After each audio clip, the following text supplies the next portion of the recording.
Good to see everybody this morning. Looks like we got a nice day out today. I don't think it's quite as cold as it was yesterday, but it's still a little chilly out. But it's good to see everybody this morning. Was there anybody we needed to pray for this morning before we get started? Let's have a word of prayer as we begin our class this morning. Most gracious, kind Heavenly Father, we thank Thee for this day. We thank Thee for the beauty of it. We thank Thee for all the blessings that will be ours in it. We thank Thee most of all for Thy Son, Jesus Christ, and His love and concern for us and His sacrifice for us. We'd ask You to be with us this morning as we study about characters in the Bible, and be with us this morning that we might get a little better understanding of King Agrippa. Be with those who are sick and help them that they might be well. Be with us as a congregation here that we might reach out to the lost souls in our community and throughout the world, and help us to encourage one another to be better Christians. Be with those who are viewing us online and help them that they might come and assemble with us. For these things we do ask in Thy Son Jesus Christ's name. Amen. This morning's lesson was on King Agrippa. I'll just take a little time to tell you this. I signed up back there for this weekend. I thought Marshall was going to give us a character to study about, but he didn't. So I was sitting there when he said that, and I said, I'm going to have to find a character to put on here. So when I was over in Guyana one year, there was a lady, I went to her house, and she said, I said, hey, we're going to have a Bible study. And she said, yeah, you come back tomorrow. We're going to break the Bible. I didn't know what she was talking about. But over there, when you take the Bible, and if you want to study it, you just throw it down. Wherever it opens up, that's what you're going to study. So anyway, I got mine where I tried to fix mine, Bob, so when I threw it down, it landed on Acts 2:38. So we could study about conversion.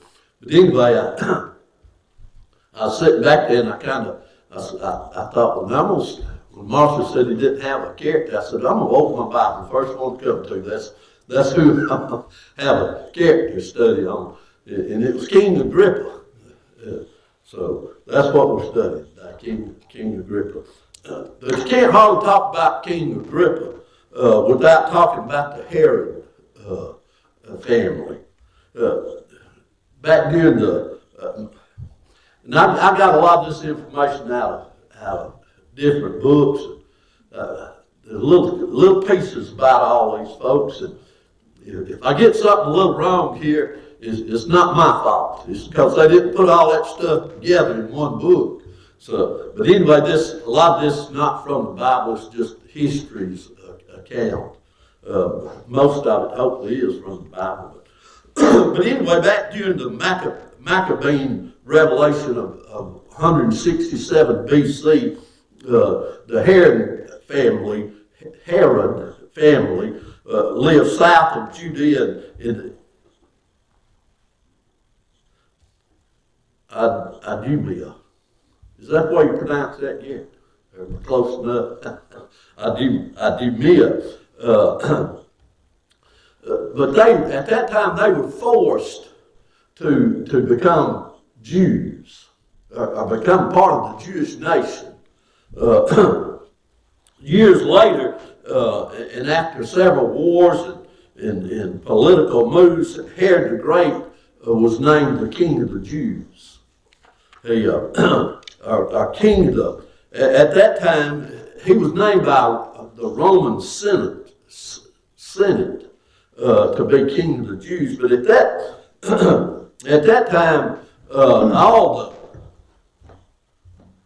maybe I'm not blocking anybody here too much, but all this area down through here, back around through here, was Palestine. It was one providence. I mean, there's a lot of Roman control at that time, but anyway, all of that was under the control of Herod the Great, and it was Palestine. So, which included Judea, Idumea, Samaria, Galilee, and Perea, and then lands up north of there also. So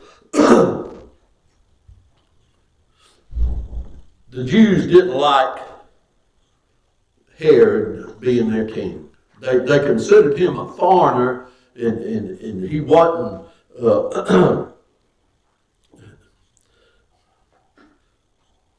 And he didn't have a right to the kingship. You see, he was of a Jewish background, but I don't know, it wasn't like David and Saul and Solomon. The Romans kind of,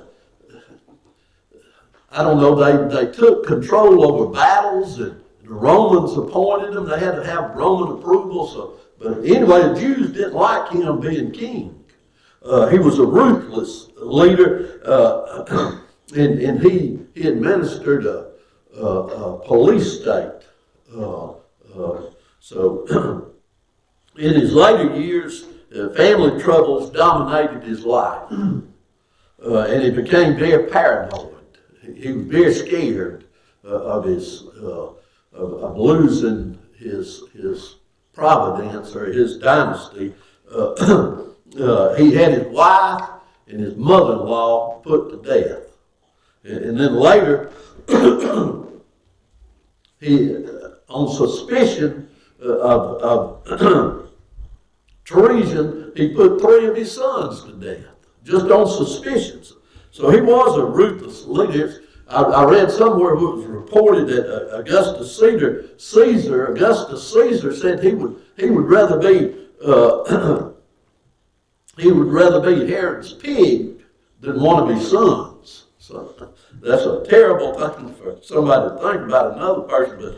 But his paranoia troubled him, and I guess it had some reason that he wanted to kill Jesus. You know, Jesus, the Christ, who was to be King of the Jews.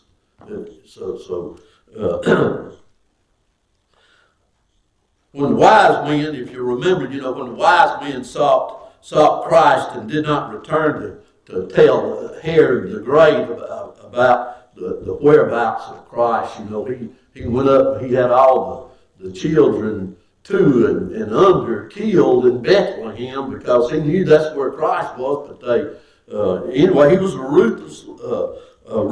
ruthless leader, and you can read about that in Matthew 2. It tells that story. But excuse me, he was there was a lot of good things, some good things about Herod the Great, and that he was a great architect. He had a massive building projects.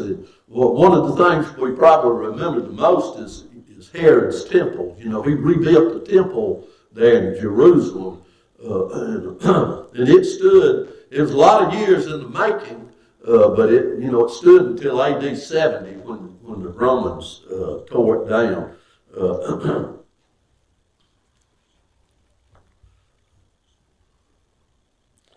Herod the Great died in AD 4. That's when Joseph took Christ and they went down into Egypt after those killings or before those killings. But anyway, soon after they returned in AD 4. We read where he had died. And excuse me. But when he died, the kingdom. He divided the kingdom into 3 parts. I was telling you that here, here all of this was Palestine. It was under his control. But when he died, he divided up into 3 parts.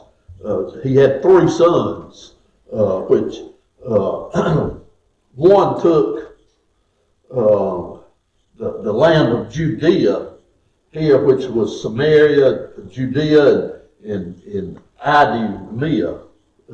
So he, and then another, and we can see here Philip's area right here, and then there was another son took Galilee and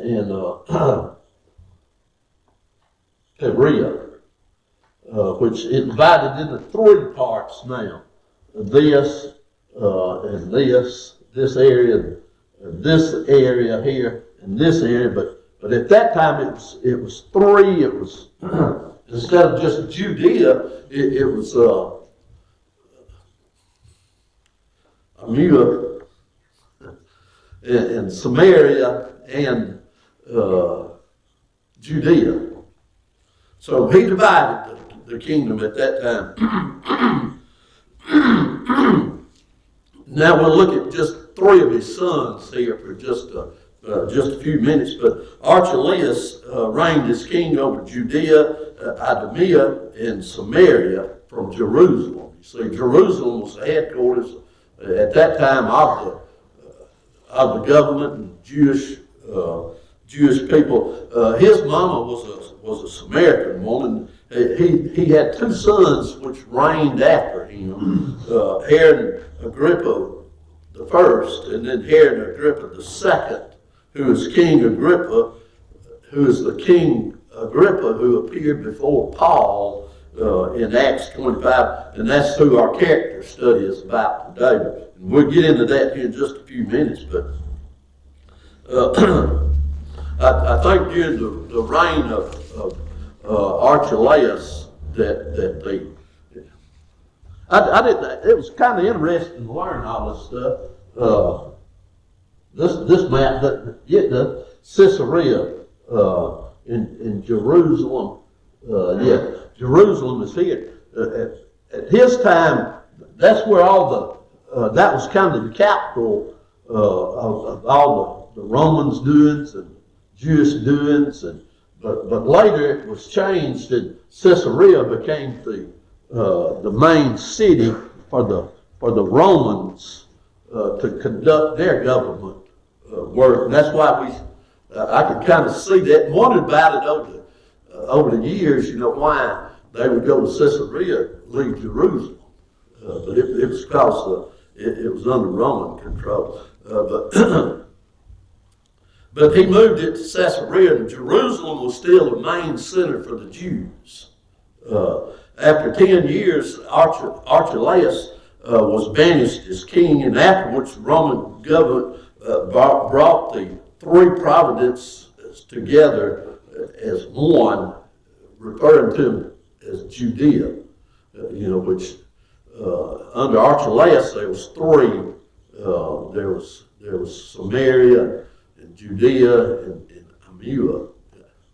I'm not pronouncing that right, but there was those three. But after he died, the Roman government brought all these three together, and they made this Judea, somewhere near Judea, and it wasn't three any longer, but one province.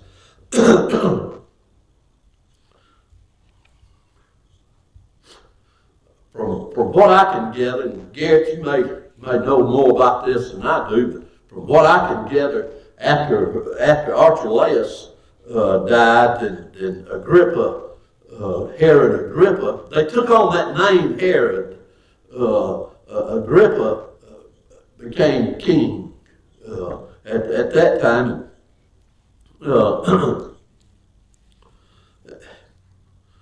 Also, but what I can get is Herod Agrippa also, that's why it's so confusing. In the Bible it referred to Herod, and it's a different Herod. So they refer to Herod the Great as Herod, and they refer to Agrippa the First as Herod. So sometimes that's a little confusing to me, but I kind of got it straightened out in my head a little bit now, but I don't know if I got it straightened up so that I can make help everybody else see that or not. But anyway, from what I can gather, Herod Agrippa the First, also referred to as Herod, must have taken reign after his father. Archelaus, he was banished by the Roman government. And after Philip died, Agrippa was given control of the northern region, which had belonged to Philip. You see, so now he's got Judea, and also he reigned over Philip's territory, which was a large area, but it wasn't. It was poor, and it didn't have a lot of population, a lot of Gentiles in that area.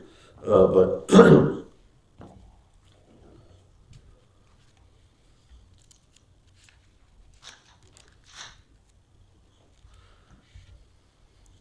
But after Philip died, Agrippa was given control of the northern region, which had belonged to Philip. In Acts 12, we're told he killed, and this is Herod Agrippa the first. In Acts 12, we're told he killed James, and when he saw it pleased the Jews, he put Peter in prison. I guess he was intended to kill Peter also. But in the same chapter, we read where Herod later dies because he did not give God the glory. And you can read about that in Acts 12. I believe it says he was eating of worms. I don't know if that was just a way of saying some kind of disease, but his son Herod Agrippa II is the same Agrippa, that we read about in Acts 25, and he took over when his daddy died.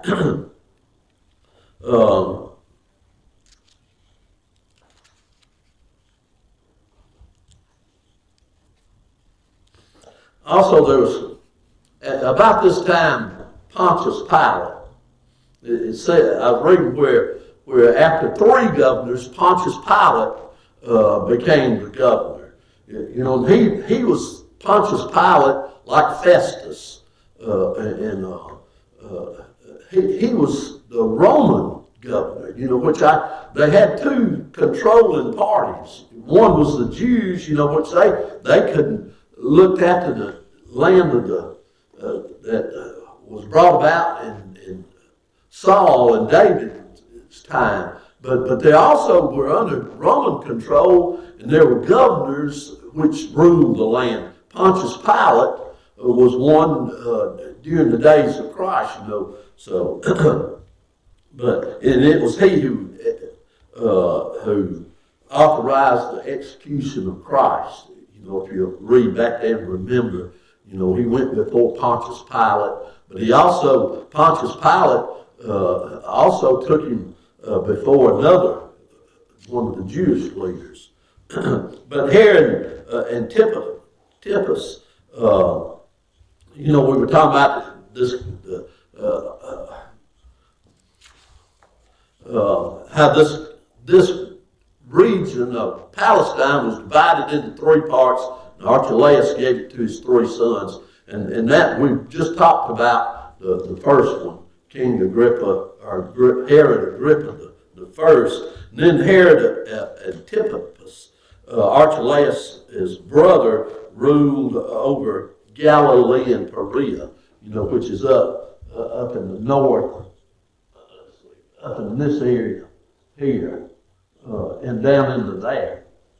So he ruled over that part of it. I've always wondered what tetrarch, you read about that in the Bible, and I never could get a good grasp on it. That's when Herod the Great's kingdom was divided into 4 parts. Tetrarch. Isn't that right?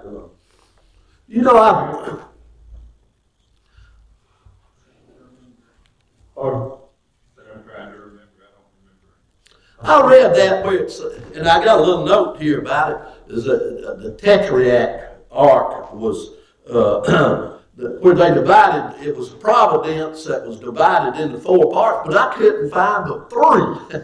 So I said, I'm not going to mention that too.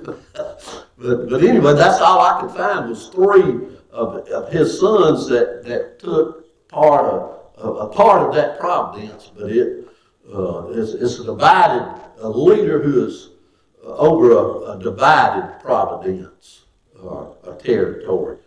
Brother Stephen. Which Herod was the one that had John the Baptist? I'm fixing to get right into that, Stephen. Herod Antipas, Archelaus' brother, ruled, or was the Tetrarch ark over Galilee and Perea. And Herod Antipas ruled for 43 years and he brought peace and prosperity to Galilee and Perea. I mean, they had their troubles, but overall, he executed John the Baptist and thought Christ was John raised from the dead. You know, read about that in Luke 9 and 7. And then later, he's the one that interrogated Jesus on the eve of his crucifixion because Christ was from the region of Galilee. They have their territories, but he had gone to Jerusalem at that time because of the Passover, the feast, and when Pontius Pilate was kind of looking at Jesus Christ, and the Jews brought him to Pontius, and he looked at him, he said, "Where are you from?" He said, "I'm from Galilee." Well, that's his Herod Antipas providence. So he took him to him. But later interrogated Jesus on the eve of his crucifixion because Christ was from Galilee. When he brought him there, he said, and this is just my own words, he said, "I'm glad you brought him here because I wanted to see a sign." He had heard about Christ. I don't know if anybody in the world probably didn't hear about Christ. But he said, "I'm glad you brought him to me because I want to see a sign." And he'd always wanted to see Christ, but he saw none when Christ didn't give him any kind of sign. That wasn't what Christ was here for, and Christ didn't answer any of his questions. So I guess that probably upset him somewhat, and we're told that his soldiers mocked Christ and put a purple robe on him and a crown of thorns, and then they sent him back to Pilate. This is some of his own Jewish encounters here. But later, Antipas was banished when he ran afoul of the new emperor Caligula. Who ruled after him, I'm not certain. But he was banished. They didn't kill him. The Romans didn't kill him. That caused too much troubles if they killed a Jewish leader. So they just banished him. And they said where they banished him to, but I forget where it was. But he was banished. And then Philip, who was their half-brother, controlled the area north and east of the Sea of Galilee, which on this map, I've been eating too much. I can't slide through there.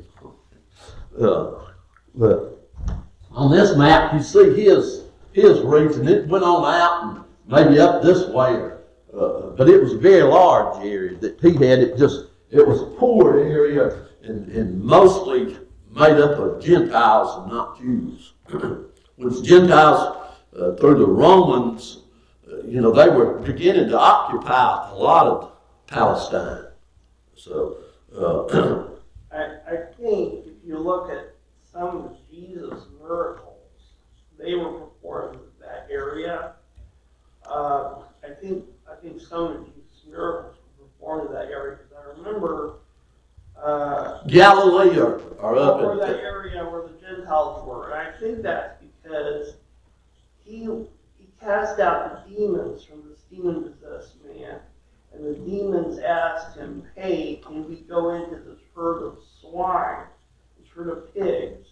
But you couldn't have a herd of pigs in the Jewish area, I don't think, because swine was illegal to eat under the old law. So I think it was probably closer to that area where the Gentiles were. But Stephen, at that time, You know, at one time the Jewish nation was pretty pure. They weren't allowed to marry outside the Jews, and they kept the laws, you know, which was, you know, they couldn't eat swine. But now, this time, about the time of Christ, you know, the Romans had taken control of the world, and a lot of their culture was being imposed in all of Israel. So they had a lot of Gentiles everywhere you went. From what I understand and read, you know, it just doesn't tell us that in the Bible, but history, secular history, does record a lot of that for us. But Philip, the half brother, you know, he controlled a large area northeast of the Sea of Galilee, which was a large area, relatively poor, and consisted mainly of Jews. He made Caesarea Philippi. And we read about that. I remember reading about it a lot in the Bible. But he made it his capital city. Got a question here. Why did he call it Caesarea Philippi? He named it that. I guess it's somewhat after making himself look, you know, his name was there. But also, if you'll remember, down here was Caesarea, which was the capital, the Roman center of government, and he didn't want anybody confuse his capital with that capital, so he put the name Philippi on there, so it wouldn't be confused with the center of Roman government in Judea. If that makes sense. Bethsaida, city where Peter and Andrew and Philip were from, was in his providence. And he was married to Salome, the one who danced before Antipas and called for the head of John. He reigned for 37 years and died. And as I said before, when he died, his providence, the northeast section up there, was given to Agrippa the First, and I don't know if I called it. It was included in the Judea providence. So now I guess there's just two providences, and maybe another that I've just overlooked and not aware of at this time. But that was just a little history looking back at Herod the Great, you know, and his family, and up to Herod, King Herod, who is our character study. And just a little background for today's lesson. You know, if you remember back in Acts 21 through 26, Paul had gone to Jerusalem where, at that time, the Jews intended to kill him and tried on several occasions. But if you remember, the Roman military intervened when they planned to kill him. So after learning that Paul was a Roman citizen, they turned the matter over to a Roman court of law. And there was a lot of uprisings at that time. The Romans didn't want war. I mean, they were a warring people, but they didn't want war. You know, so they tried to keep things calm down. But sometimes later, you know, they did invade Judea, Israel, in AD 70, or really several years before that, they began invading that territory. And that's when they, you know, knocked down all the walls and destroyed Jerusalem. But anyway, here when Paul was in Rome, in Jerusalem, the Roman military intervened, and after learning Paul was a Roman citizen, they turned him over to a Roman court. But they also had allowed the Jews to have a hearing about him, but it was a local Jewish court which turned into a disaster. You know, they got to arguing with one another, and some of them wanted to kill Paul. Some of them said there's a resurrection, some of them didn't, but it was a disaster. And Paul was sent to Caesarea to the Roman main headquarters for Rome to appear before Felix, who was governor of the region. He was the Roman governor of the region. In this hearing, the Jews could not prove their accusations against Paul, and as a favor to the Jews, Felix, who was governor at that time, decided to keep Paul in prison until the case could be resumed at a later time. You know, he kept him there for 2 years, I believe it was. But he was the Roman governor, Felix. And then after 2 years, Felix, the governor of the province, was replaced by Porcius Festus, who was a Roman representative. Is that right, Gary? Am I terribly wrong? Okay, so he was the Roman representative, Roman governor of that province, that region. But in favor to the Jewish leaders, Festus reopened Paul's trial. You know, this 2 years later. The Jews wanted Paul sent back to Jerusalem where they planned to kill him. At that point, instead of going to Jerusalem, Paul appealed to Caesar's court in Rome, which was his right as a Roman citizen.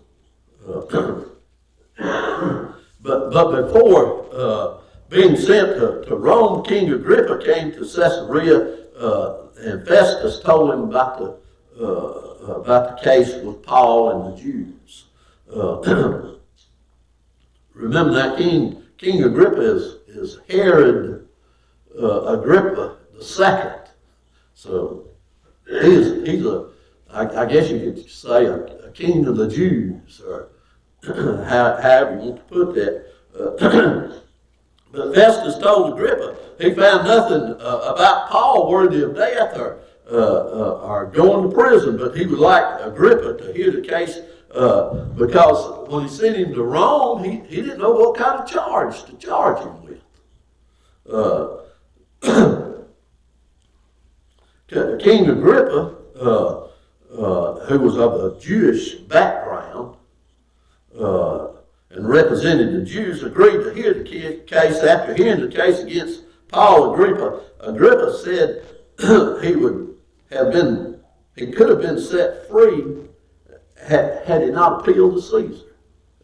So, I mean, they heard Paul's case, and as it turns out, they really didn't see anything to charge him with. And that's what Festus was wanting. He said, King Agrippa, come in and listen to his case, and then you tell me what I can write to the Caesar's court that he's been charged with. They couldn't find anything. He was innocent, but he went anyway.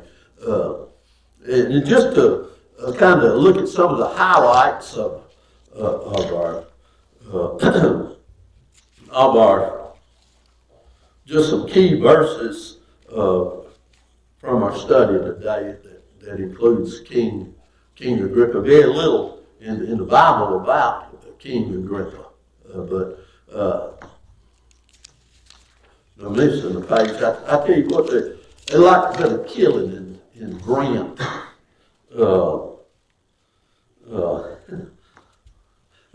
Like a bit of killing in Brent last night and this morning.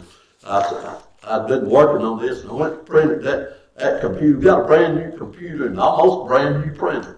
Wouldn't need one of them. Right? I couldn't print this. I got up early this morning, was going to kind of highlight, and finally I said, I did something and printer printed. So. But there was almost a killing on camera. But just as some of the key verses, from our study this morning is Acts 25 is where this begins. Verse 13. There King Agrippa and Bernice arrived in Caesarea. Let me ask this, who was Bernice? I always thought it was King Agrippa's wife, but when I read in some of the books I read, it seems that she was King Agrippa the first daughter. So here's from my understanding, here's a brother and a daughter, which I always thought it was his wife.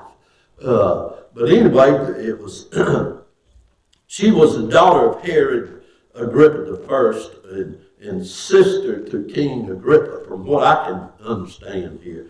Acts 25:14 through 22, Festus reveals Paul's case to King Agrippa. In Acts 25:23 through 27 is hearing day. Agrippa agreed to hear, and Festus let it be known that he would, and this in Acts 25:23 through 27 is the hearing day. But Festus lets it be known he will send Paul to Caesarea's Caesar's court, but he doesn't know a definite charge Paul with. He hopes the hearing with Agrippa will produce something, and that's we find that in Acts 25:23 through 27. Acts 26:1, the next chapter, Acts 26:1 through 27, Paul is given permission to speak in his own defense. And Paul tells Agrippa the king is aware. He's telling Agrippa that he knows he's aware of all the customs and controversies of the Jews. Paul's defense is that he's done nothing that is against God or the Jews. He's only done what God has commissioned him to do, and that's preach Christ. Christ had brought light both to Jews and Gentiles. Festus tells Paul he's out of his mind. Festus, in a loud voice, I guess he got angry, and he said, Paul, you don't know what you're out of your mind. He says, all this knowledge has made you crazy. Is basically what Festus said. But Paul, he turns back to King Agrippa, and he says he knows. He says, King Agrippa, I know you know the prophets, and that these things are true. Paul tells Agrippa, none of these things has escaped his notice, for they were not done in secretly. Another question here, what is Paul talking about when he refers to these things? King Agrippa, I know you know these things. What do you think he's talking about there? Talking about the crucifixion of Christ, all that he went through. That's right. I thought at one time he was talking about just the courts doings up in Jerusalem and Caesarea, the ones that happened before this. But I do believe he's talking about the coming of Christ and salvation to the Jew and the Gentile. But he says that he knew of these things. So, and he also knows prophets. He's aware of the Old Testament and the prophets back there, Isaiah and Zechariah and Malachi, Brother Glenn. That's what these prophets were doing. They were prophesying of the coming kingdom of God that was going to come in the days of the Roman Empire. And that all would be all would be into it.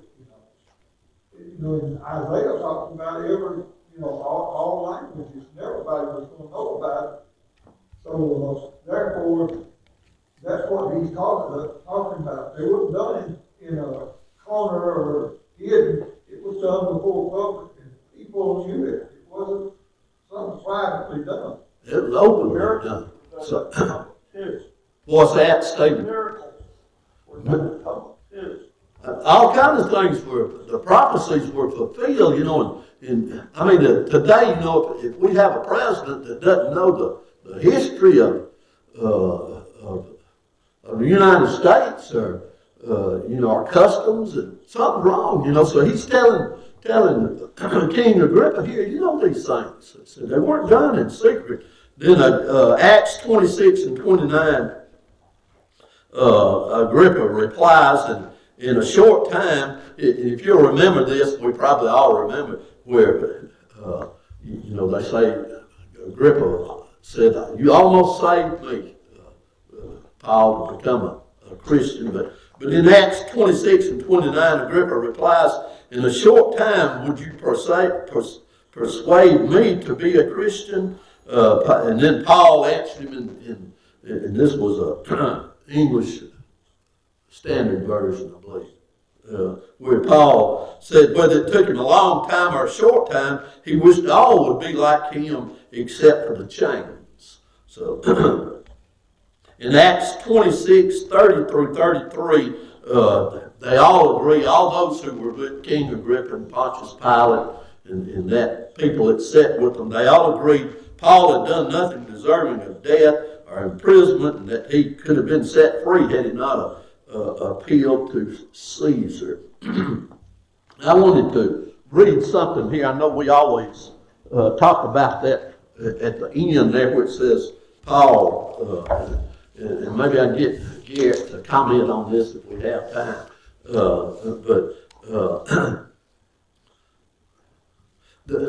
There's some controversy about what Paul, are you aware of that, Gary? There's some controversy about when Agrippa responded to Paul. And in this book, it says,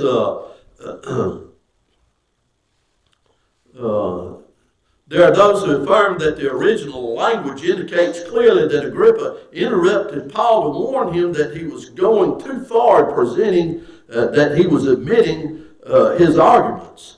And this is what some versions have. It says, too eagerly art thou persuading thyself that thou canst make me a Christian. The RV of 1881 has it, with but little persuasion thou wouldst vain make me a Christian. However, the words of Agrippa as they stand in the AV, American version? Authorized. King James. Okay. What's the RV? The British Revised Version of the King James. Okay. So, but in the Authorized Version, however, the words of Agrippa as they stand in the Authorized Version have formed the basis of many an earnest and powerful gospel appeal. So it seems that some people view that differently, that he wasn't really saying, almost thou makest me a Christian. It says, it's saying, you know, that maybe he's pushing that too hard. And Agrippa saying, you're not going to make me a Christian by saying it too hard or trying to persuade me too hard. Brother Bob. That appointed King Agrippa, his job was to keep peace. And he's not going to keep peace with the Sanhedrin and the power structure by agreeing that Christianity is acceptable, because it wasn't to the Jews, the majority of them. And so there was no way he was going to side with Paul. And really, when you go back to everything he's taught, Pilate even tried to wash his hands of it. He thought, I'll throw it off on the appointed king who's supposed to be knowledgeable about all these customs. Because he couldn't find anything wrong with Jesus. But the appointed king knew, Herod knew, I can't side with Jesus. If I do, I'll lose my job because there'll be an uprising. They did a lot of things back then to keep them in grace with the people. And we do the same today. We do a lot of things that keep us in grace with our peers and associates and government. And I think that's probably our bail. So appreciate your attention. If you have any questions about that, don't ask me, ask Gary. Because this is